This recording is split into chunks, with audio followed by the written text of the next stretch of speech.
Kota Baru 89.8 FM dan like serta follow FB, IG, TikTok dan website IKIM FM di ikimfm.my. IKIM FM, inspirasi utama anda. Saya Syafiq Saleh. Kita berada di rancangan Islam dan Sains, jam yang ketiga waktu ini untuk inspirasi ilmu. Dan nak teruskan rancangan ini bersama dengan panel tetamu kita yang dah pun sampai dekat konti IKIM FM ni. Nak mengalu-alukan kehadiran yang berusaha Profesor Madya Teknologis Dr. Zul Ilham, merupakan fellow utama merangkap pengarah Pusat Kajian Sains dan Alam Sekitar Institut Kefahaman Islam Malaysia IKIM. Assalamualaikum Doktor. Waalaikumsalam warahmatullahi taala wabarakatuh. Syafiq, apa khabar? Khabar baik Doktor. Alhamdulillah. Semua okey kah Doktor? Ya, seperti biasa. Semua di Pusat Kias, Alhamdulillah semua sihat. Masih meneruskan kajian-kajian penyelidikan yang perlu dijalankan. Ya, kan, sebab itulah kadang-kadang kita dapat jumpa ni artikel-artikel pembacaan kita dekat akhbar, kan, di mana ada fellow daripada Pusat Kias, ada pegawai penyelidik Pusat Kias yang keluarkan kajian-kajian dekat akhbar tu. Sama jugalah Dr. Zul Ilham pun apa kurangnya dapat juga kita baca artikel Doktor. Dan hari ni dapat lagi dengarkan frekuensi Doktor di rancangan Islam dan Sains. Walaupun Doktor jadualnya padat, tapi Alhamdulillah dekat IKIM FM masih kita perlukan Doktor untuk kita bincang-bincangkan tentang isu-isu yang berkaitan dengan alam sekitar kita, kan Doktor, cuaca kita, sebab ini penting supaya kita dapat ilmunya, kan Doktor. Masya Allah. Doktor, untuk sesi kali ni nak bercakap pasal hutan. Sebab kita difahamkan Doktor pun pernah buat kajian sehingga pergi masuk ke hutan luar negara tu dia, kan. Saya pun terbayang Doktor, adakah sama situasi hutan sana di luar sana dengan hutan kita, kan? Semua itu ada ceritanya. Nanti Doktor akan sampaikan. Okey, kita bincang tentang hutan lestari generasi harmoni. Dan Doktor, bila cakap tentang hutan lestari, Doktor, ramai yang mungkin terbayang kehijauan dan keindahan alam tu. Tapi sebenarnya, apa makna sebenar di sebalik konsep ni dan mengapa ia penting untuk kehidupan kita, Doktor? Silakan.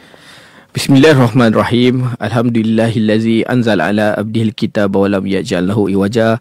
Terima kasih saudara Syafiq yang saya hormati, dan sidang pendengar Radio IKIM FM yang saya kasihi. Assalamualaikum warahmatullahi taala wabarakatuh. Alhamdulillah bersama kita lagi dalam Sains dan Islam pada kali ini untuk perkongsian bertajuk Hutan Lestari Generasi Harmoni.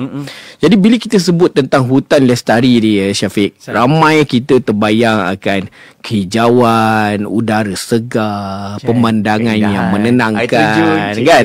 Contohnya macam di sekitar kampus IKIM di Bukit Tungku ni pun ada banyak pokok-pokok yang berusia ratusan tahun, kan, yang hijau, cantik. Tapi sebenarnya, Syafiq, makna hutan lestari ni jauh lebih mendalam daripada sekadar keindahan dan kehijauan yang dipaparkan, yang dapat diberikan melalui hutan ni.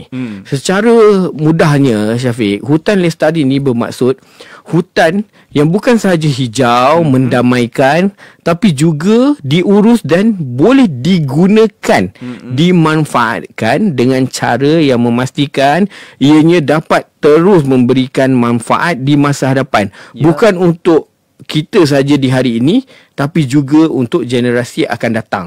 Bermaksud, kita bukan biarkan saja hutan tu tidak berusik, semak, memang hijau, memang mendamaikan, tapi kita turut memanfaatkannya, menggunakannya dari sudut ekonomi, ekologi dan sosial. Jadi kita boleh mengambil hasil dari hutan seperti kayu, herba, madu, jadikan ianya sebagai tempat ekopelancongan, tetapi dalam masa yang sama memastikan hutan tu terus hidup, terus mekar dan terus berfungsi dalam ekosistem ni, dalam sistem semula jadi yang lengkap. Jadi kita kena ingat, hutan ni bukan sekadar pokok. Ia adalah sistem kehidupan yang turut membantu kita menapis udara, menyimpan karbon, mengawal suhu, menstabilkan iklim, melindungi sumber air kita dan juga menapisnya, dan menjadi rumah dan tempat kediaman kepada ribuan spesies flora dan fauna. Jadi tanpa hutan yang sihat, ekosistem ni akan terganggu dan akhirnya siapa yang akan menanggung akibatnya? Kita juga, manusia, daripada bencana alam sehinggalah kekurangan sumber makanan dan juga air bersih. Sebab itulah konsep hutan lestari ini penting untuk kita fahami. Ia bukan hanya isu perhutanan atau alam sekitar, tapi soal kelangsungan hidup kita manusia. Jadi sebagai masyarakat, kita boleh menyokongnya dengan cara yang mudah. Elakkanlah daripada gunakan kertas terlampau banyak, kurangkan penggunaan produk yang menyebabkan kena tebang hutan ni lagi, dan juga pilih barangan yang berasaskan sumber lestari. Saya nak kongsikan sedikitlah pengalaman saya, Syafiq, sewaktu menjalankan penyelidikan. Saya alhamdulillah berpeluang untuk melawat hutan penyelidikan Malcolm Knapp. Ini hutan penyelidikan milik Universiti British Columbia di Kanada pada hujung tahun 2024 lah. Jadi dalam satu projek penyelidikan, saya benar-benar terinspirasi bagaimana mereka dapat uruskan hutan mereka secara lestari, di mana bukan sekadar hijau dan indah, pokok-pokoknya tinggi, tetapi sebagai satu ekosistem yang hidup, berfungsi dan memberikan manfaat kepada manusia-manusia, masyarakat yang hidup di sekitarnya. Jadi apa yang menariknya, hutan ni bukan sekadar tempat pokok tumbuh ataupun dibiarkan begitu saja. Ia menjadi makmal hidup untuk lebih daripada, sehingga kini, 900 projek penyelidikan. Dan ketika saya melawatnya tu, ada masih 100 projek penyelidikan. Pelbagai projek penyelidikan, bukan hanya pokok, tapi yang berkaitan dengan hutan yang masih lagi dijalankan. Jadi para penyelidik bukan sahaja kaji pertumbuhan pokok, tetapi juga kesan aktiviti manusia terhadap biodiversity, kualiti tanah dan juga udara. Jadi pendekatan ini menunjukkan bahawa kelestarian bukan hanya tentang memelihara apa yang kita ada ni, tapi juga memahami bagaimana hutan alam bertindak balas terhadap apa yang kita manusia lakukan, aktiviti kita kan. Satu lagi yang saya kagumi ialah bagaimana mereka imbangkan konsep ekonomi dan juga pemeliharaan alam sekitar ni. Ada kawasan hutan ni luas yang bahagiannya dibenarkan aktiviti untuk tanam semula pokok dan juga tebang balak untuk jana pendapatan. Semuanya dilakukan dengan berhati-hati dan telus supaya tidak ada ekosistem yang terganggu. Malah setiap keputusan dibuat secara saintifik dan dipantau secara jangka panjang. Bukan hanya andaian lah. Jadi ada kawasan juga yang disediakan sebagai hutan tenaga, di mana tujuannya memang untuk ditebang dan ditanam semula khusus untuk penghasilan biojisim bahan bakar. Jadi apa lagi yang menariknya ialah masyarakat, komuniti dan pelajar turut dibawa bersama untuk menjadikan hutan ini hidup. Bukan sekadar hidup hijau malar, tetapi maksud saya hidup ada aktiviti pendidikan, lawatan, latihan lapangan dan sukarelawan. Ini membolehkan generasi muda tak rasa jauh tentang kepentingan hutan lestari dan bukan hanya belajar berkenaan hutan daripada buku teks, tapi mengalami pengalaman sebenar di lapangan kan. Jadi secara peribadi lawatan ni membuka mata saya bahawa konsep hutan lestari ni bukan kita kekalkan hijau, tetapi kita kena imbangi keperluan manusia dengan keperluan alam. Contohnya di Malaysia kita boleh lihat di Gopeng kan. Memang ada kawasan-kawasan yang dibuka untuk perkemahan supaya kita boleh menikmati hutan yang hijau kan. Tapi ada yang katakan kenapa kita mengganggu kawasan tersebut. Bagi saya, kita tak boleh nak kekalkan hijau, biarkan saja. Tapi untuk menjadikan kita lebih merasakan bahawa kita sebahagian daripada ekosistem ni, eloklah dibuka untuk ikut pelancongan sikit secara terkawal, supaya kita dapat gabungkan penglibatan masyarakat dalam pengurusan hutan ni. Dan saya percaya jika kita buat begini, hutan-hutan kita ni bukan hanya sekadar menjadi warisan alam, tetapi juga pusat ilmu dan kelestarian yang boleh membentuk generasi masa depan yang lebih baik. Kan jelas sekali kan doktor betapa pentingnya hutan itu kepada kita. Nampak kadang-kadang rumah kita ni jauh daripada hutan, kita rasa kita boleh hidup dah. Tapi doktor, hari ni bila berlakunya sesuatu keadaan iklim, sebenarnya ia juga ada kaitan dengan perhutanan kan doktor kan? Macam mana air laut dan juga hutan itu ada peranan kat situ, macam mana daripada sudut apa kita belajar sains doktor, iaitu wap naik kan, pergi ke hutan kita, hujan akan berlaku kat situ kan. Dan juga saya kira jikalau kita ni, rumah kita ni berdekatan dengan alam iaitu hutan, orang kata dia lebih rasa macam tenang doktor. Sebab manusia ni dia tak boleh hidup tanpa alam doktor. Kan? Kita kena ada, kena berdamping, dan kita rasa sangat penting kepada kita. Itu dah kira macam nampak biasa je kan. Belum lagi kita kira dari sudut kita nak riadah, cari juga nak pergi hiking tu doktor, pergi hutan juga kan. Ini sangat penting kepada kita. Doktor, melihat kepada kesan doktor, kesan hutan ni daripada sudut segi kesihatan kita, ekonomi kita dan juga kesejahteraan kita, bagaimana doktor? Jadi, ya Syafiq, yang Syafiq maksudkan tadi tu ialah berkenaan dengan kitaran air lah kan. Jadi hutan pun adalah memainkan peranan dalam memastikan sumber air kita ni bersih dan ditapis dengan baik lah di samping udara lah. Jadi hutan ni memainkan peranan yang sangat besar lah dalam kehidupan manusia, sama ada secara langsung ataupun tidak langsung lah. Langsung tu kalau rumah kita dekat dengan hutan ni Syafiq, secara langsungnya mikroiklim di kawasan rumah kita tu akan lebih sejuk lah, bermakna lebih kurang 1 atau hingga 2 darjah Celsius lebih rendah lah daripada kawasan-kawasan lain yang tak ada hutan, yang hanya bangunan. Jadi itu beruntunglah siapa yang hidup di kawasan yang sekitar ni ada mikroiklim hutan ni. Tapi dari sudut sejarahnya, sebenarnya hutan ni dah lama membekalkan sumber kepada kita, kayu untuk kita bina rumah, herba dan ubat-ubatan, madu, buah-buahan dulu kan. Semuanya daripada hasil hutan kan. Yang dan masih ada lagi masyarakat yang bergantung kepada hutan untuk ekonomi mereka. Tapi secara tidak langsung, untuk bagi kita lah, kalau yang tinggal jauh daripada hutan, di tengah-tengah hutan konkrit pula, di tengah-tengah bangunan ni, jadi hutan yang sebenar yang jauh daripada kita tu berfungsi sebagai paru-paru dunia. Apa yang kita sebut sebagai paru-paru dunia ni ialah ia membantu menyerap karbon dioksida dan melepaskan oksigen, membantu stabilkan suhu bumi serta mengawal perubahan iklim.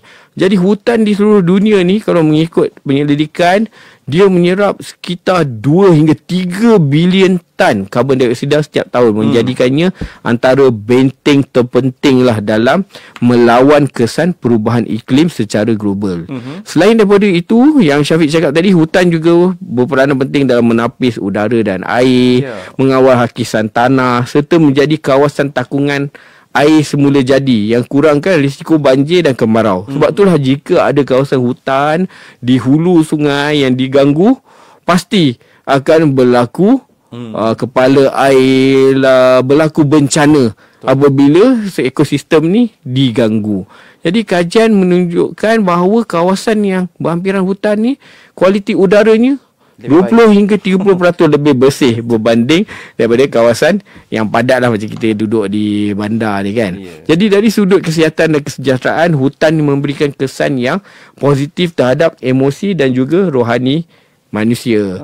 Jadi banyak kajian antarabangsa mengatakan bila kita ada di persekitaran hijau, macam kita di Bukit Dungku ni lah, kita keluar boleh tengok hijau, jadi kurangkan sikit tekanan darah. Kalau rasanya dalam konti ada masa sikit Syafiq, mungkin boleh keluar tengok hijau sikit, bagi kurang tekanan darah, kurangkan stres, dan lepas tu kita masuk balik buat kerja, meningkatkan fokus serta kreativiti kita kan. Dalam Islam juga kita diajar untuk berfikir, merenung ciptaan Allah kan. Jadi hutan dengan segala keindahan, kehijauan dan kesimbangannya adalah salah satu tanda kebesarannya. Jadi apabila kita memelihara hutan, sebenarnya kita bukan hanya menjaga alam, kita sebenarnya juga menjaga kesihatan, kesejahteraan dan masa depan kita sendiri, umat manusia kan. Dan ini adalah amanah yang wajib dipikul secara bersama. Kan, Masya Allah, kalau lihat di situ kan, pasti akan memberikan kesan yang sangat-sangat baik nilainya kan doktor, daripada sudut ekonomi kita, kesihatan kita dan juga kesejahteraan kita. Malah hari ini kita tengok kan ada hutan-hutan simpanan yang digezetkan sebagai hutan yang tidak boleh diubah, dicerobohi.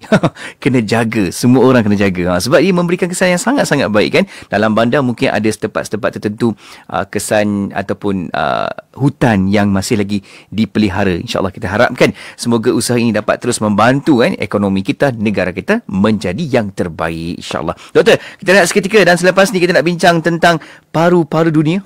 Iaitu hutan tu. Selain daripada kita tengok sebagai tapisan udara ataupun tempat letaknya takungan air, apa lagi perkara hebat tentang hutan yang kita tak perasan? Ni sangat menarik soalan ini. Pasti ada hikmah je tu. Nanti kita bincang selepas ni, Doktor. Okey, kita rehat seketika. Anda jangan ke mana-mana, teruskan kekal bersama IKIM FM sebab banyak lagi pengisian perkongsian di rancangan Islam dan Sains. Rehat seketika, kembali selepas ini. Kota Kinabalu 93.9. Assalamualaikum. Kebanyakan rakyat Malaysia suka makan malam di waktu yang agak lewat, seperti pukul 9 malam. Bagaimana anak-anak ingin tidur awal jika perut dipenuhi makanan? Waktu terbaik untuk makan malam ialah seperti yang diajar di bulan Ramadan, iaitu di waktu maghrib. Kalau di bulan puasa, bukan main lagi kita ya. 15 minit sebelum azan, semua berada di meja makan.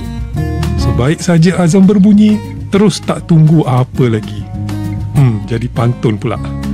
Sepatutnya bulan-bulan lain pun kita makan sebelum atau awal maghrib ni. Ini sebenarnya memberikan banyak masa, sekitar 2 jam untuk makanan dihadamkan sebelum tidur. Kurangkan juga jumlah makanan, bukannya penuh sebiji meja. Badan kita tak perlukan tenaga yang banyak di waktu malam sebenarnya.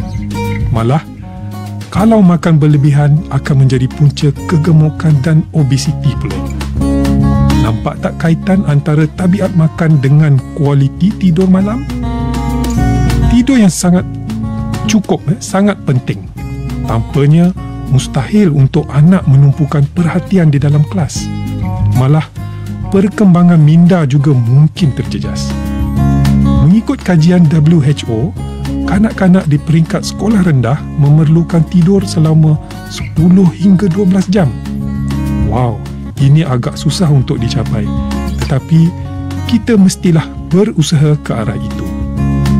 Sementara itu, marilah kita bersyukur dengan keluarga kita. Saya ada pantun bertajuk Biar lagi. Biar belum mewah, asalkan hidup mudah. Biar belum kaya, asalkan diri bahagia. Saya Zaid Muhammad. InsyaAllah jumpa lagi dengan tips-tips ibu bapa bijak yang seterusnya. Assalamualaikum.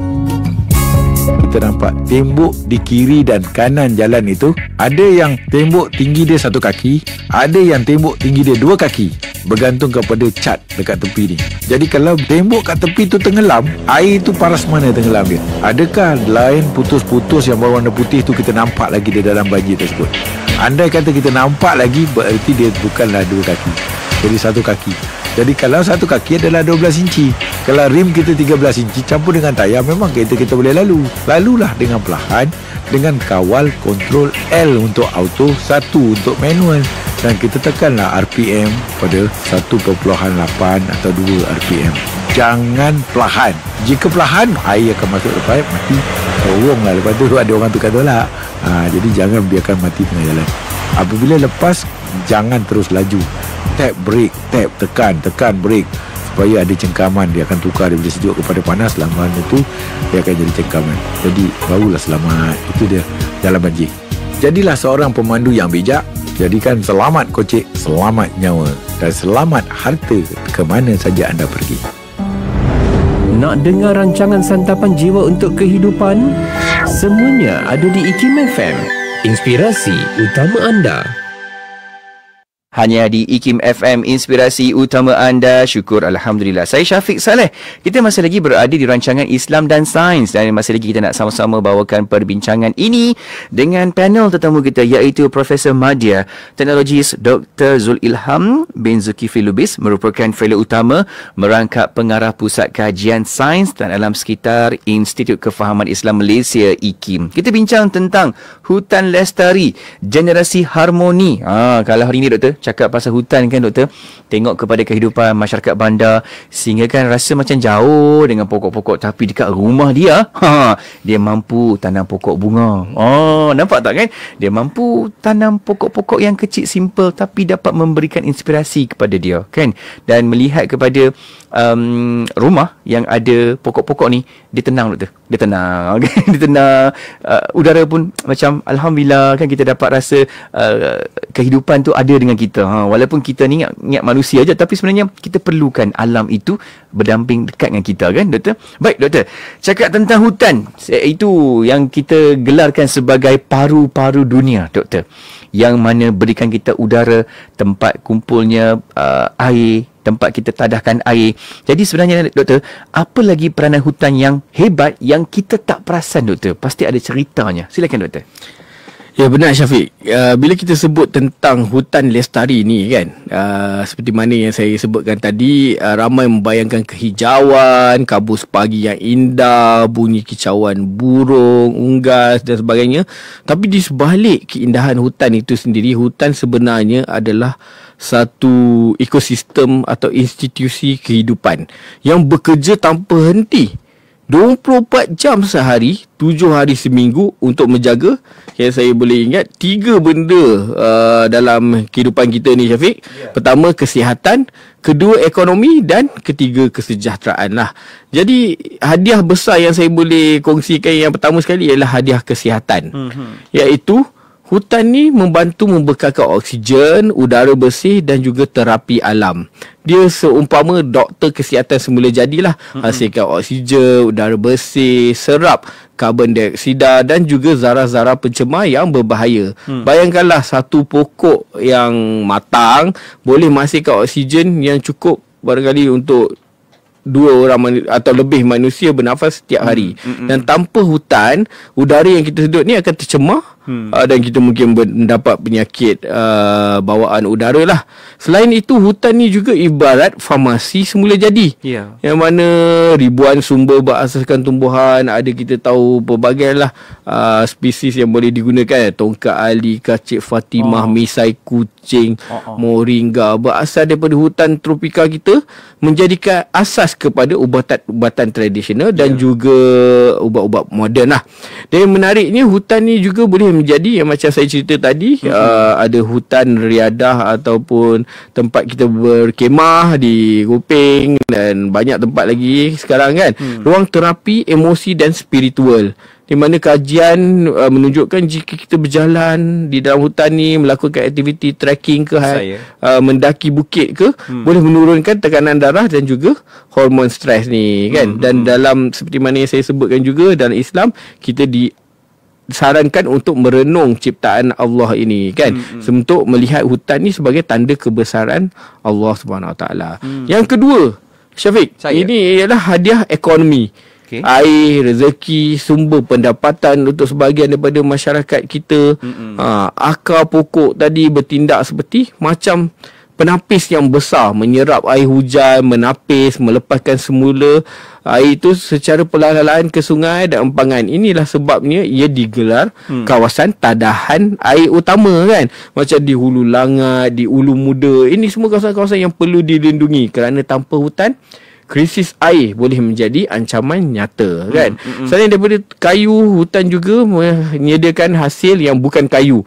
Rotan, madu, damar, herba-herba yang menjadi sumber rezeki bagi komuniti setempat. Malah sektor ekopelancongan yang sekarang ni semakin berkembang. Royal Belum, Endau Rumpin kan. Hutan-hutan kita di mana masyarakat tempatan sekitarnya mendapat manfaat, di mana ada aktiviti inap desa, pemandu pelancongan dan juga boleh bawa aktiviti-aktiviti lain, dan juga jualan produk kraftangan ataupun berasaskan hutan. Jadi yang tadi kita dah bincang berkenaan dengan hadiah kesihatan dan ekonomi. Yang ketiga ialah kesejahteraan, kerana alam ni membantu stabilkan iklim. Dia seumpama insurans lah Syafiq, di mana pokok-pokok ni bantu kita ikat tanah, elakkan hakisan dan tanah runtuh. Kanopi dia pula menampung air hujan daripada mencurah terus deras yang menyebabkan banjir kilat kan. Jadi selain itu, ia juga membantu menstabilkan suhu melalui proses transpirasi, menjadikan udara lebih sejuk dan lembap, kan. Jadi hutan ni boleh menyerap karbon dan menjadikan antara benteng terpenting lah dalam membantu mengurangkan kesan perubahan iklim.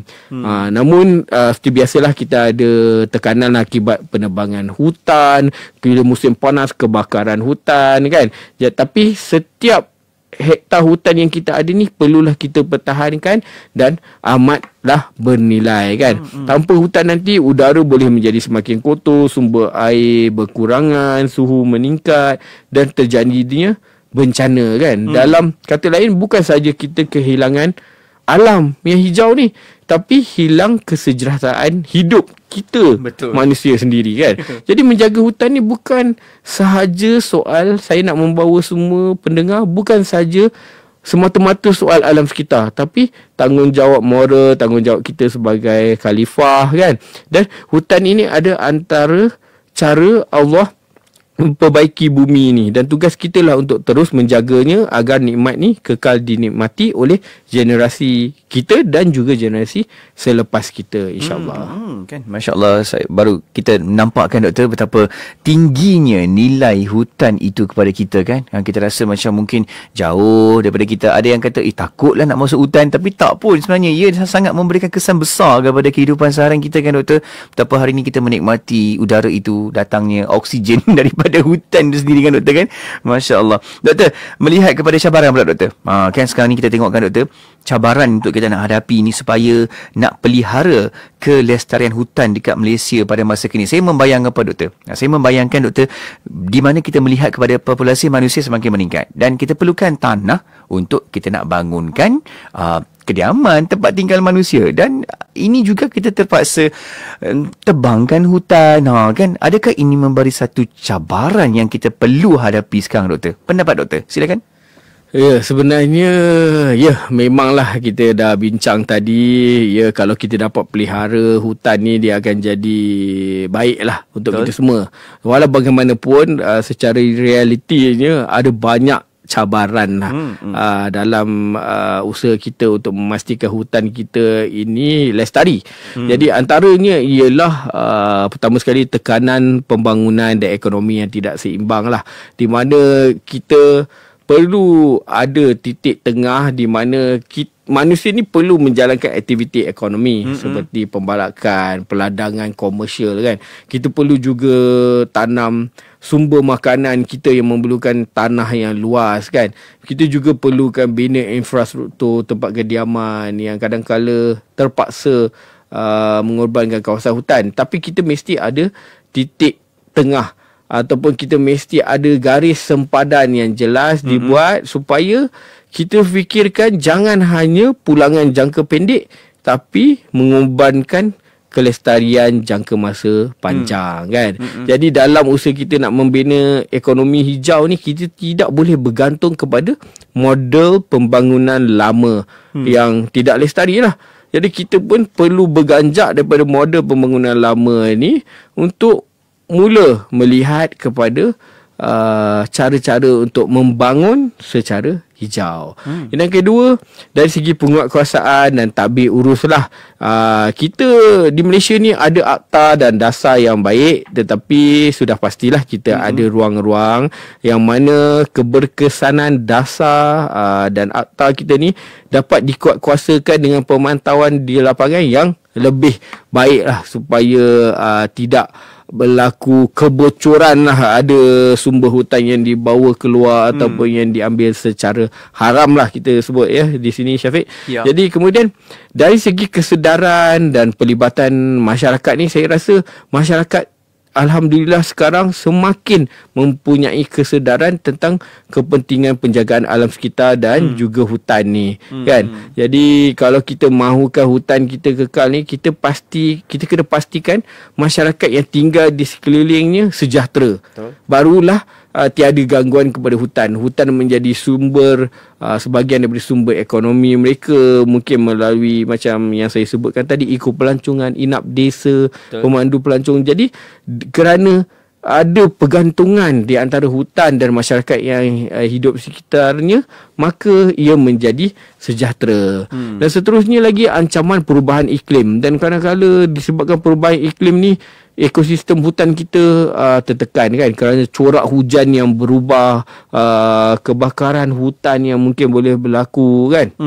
Jadi hutan hujan tropika seperti di Malaysia ni sedang menghadapi tekanan baru yang memerlukan strategi adaptasi dan bukan pendekatan pemeliharaan tradisional lagi. Maksudnya kita mesti ambil kira kesan perubahan iklim yang memberikan cabaran baru kepada hutan kita. Hutan kita memang dah lama, telah lama berada di situ. Jadi tidak bermakna perubahan iklim ni tidak dapat memberikan cabaran. Jadi cabaran ni bukan hanya soal menjaga pokok, tapi untuk melihat, mencari titik tengah keseimbangan di antara manusia, ekonomi dan alam. Jadi jika kita mahu hutan kita ni, pokok-pokok ni terus bernafas, jadi dasar dan akta yang ada ni perlu sokongan, tindakan di lapangan, pendidikan awam dan tadbir urus yang baik. Itulah pada pendapat saya. Ya, kan? Jelas kan doktor? Macam mana kalau hari ini kita sama-sama nak menjaga kelestarian hutan kita itu dengan sebaik mungkin, daripada semua aspek, semua peringkat kena ada peranan tanggungjawabnya kan doktor? Masya Allah. Doktor, bila di hujung ni doktor, sedikit doktor, pesan-pesan doktor bila bercakap tentang generasi harmoni, sebab nak menjaga hutan ni adalah orangnya, manusianya. Jadi kita melihat kepada kita keadaan sekarang ni, mungkin dah faham generasi sekarang, tapi akan ada generasi akan datang untuk mengurus atur hutan kita doktor. Jadi doktor, macam mana generasi harmoni ni boleh mainkan peranan seperti generasi orang muda di peringkat keluarga, di peringkat masyarakat kita, kejiranan kita, untuk memastikan hutan kita terpelihara doktor? Ya Syafiq, jadi saya nak kongsikan kalau boleh analogi seperti sebatang pokok lah. Syafiq, pokok ni ada akar, batang, daun kan, ada banyak-banyak bahagian, dan setiap bahagian ni ada peranannya tersendiri kan. Jadi lain. Jadi sama dan perlu saling melengkapi. Samalah macam kita dalam sebagai ahli masyarakat ni lah. Jadi sebagai individu, mungkin anak-anak muda ni, suara masa hadapan ni perlu mewakili suara alam. Sekarang ni ada banyak ruang dan platform di media sosial untuk bersuara kan, aktivism. Jadi pendidikan ni bukan hanya secara formal yang dijalankan di dalam kelas, bilik darjah ataupun bilik-bilik kuliah, tetapi para pelajar, mahasiswa boleh mengubah naratif suara alam ni, daripada kita perlu tebang pokok untuk membangun, kepada membangun tanpa perlu menebang terlalu banyak pokok, contohnya membangun bersama dengan alam kan. Jadi seterusnya kita juga ada teknologi hijau di mana kita boleh lakukan pemetaan hutan melalui, sekarang dah ada drone, ada penggunaan AI dan juga pelbagai aplikasi-aplikasi yang maju, boleh tanpa kita masuk ke hutan pun boleh kita lakukan pemantauan sekarang Syafiq. Jadi lepas tu selain daripada itu, ialah masyarakat kita ni pun telah adalah di dalam masyarakat kita ni semangat cintakan alam, menghargai alam, tapi kita boleh giatkan lagi lah. Jadi sama seperti pokok tadi, kalau akar generasi muda tu kuat, maka pokok masa depan tu pun boleh teguh berdiri lah.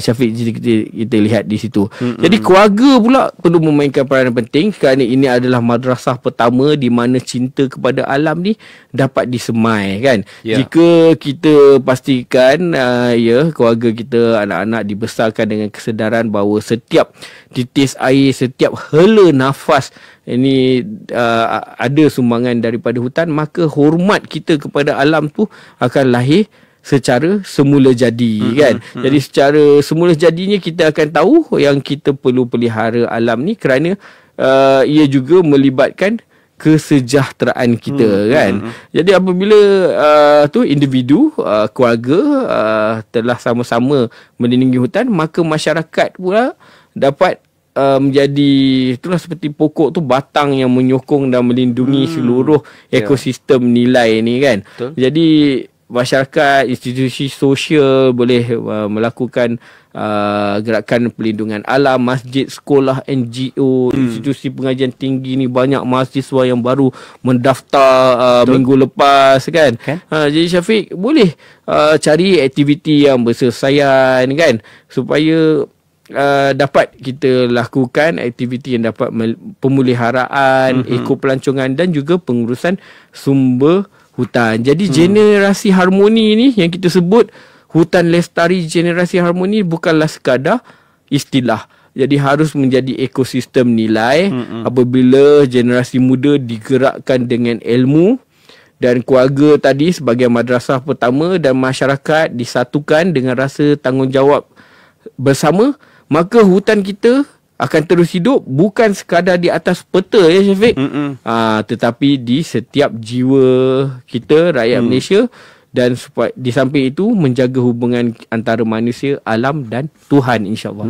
Kan, masya-Allah, semua aspek kan dimainkan peranan penting dan juga tanggungjawab kita sebagai masyarakat. Tak kisahlah kita ni duduk di mana pun kan, di organisasi, di kejiranan kita, semuanya ada peranan penting untuk menjaga dan juga memelihara hutan kita supaya terus terpelihara. Kita juga didik keluarga kita, anak-anak kita untuk generasi akan datang supaya faham betapa pentingnya tanggungjawab jaga alam hutan kita dengan sebaik mungkin. Doktor, jelas apa yang kita bincangkan ini, insya-Allah semoga dapat memberikan manfaat dan juga buka hati minda kita ni.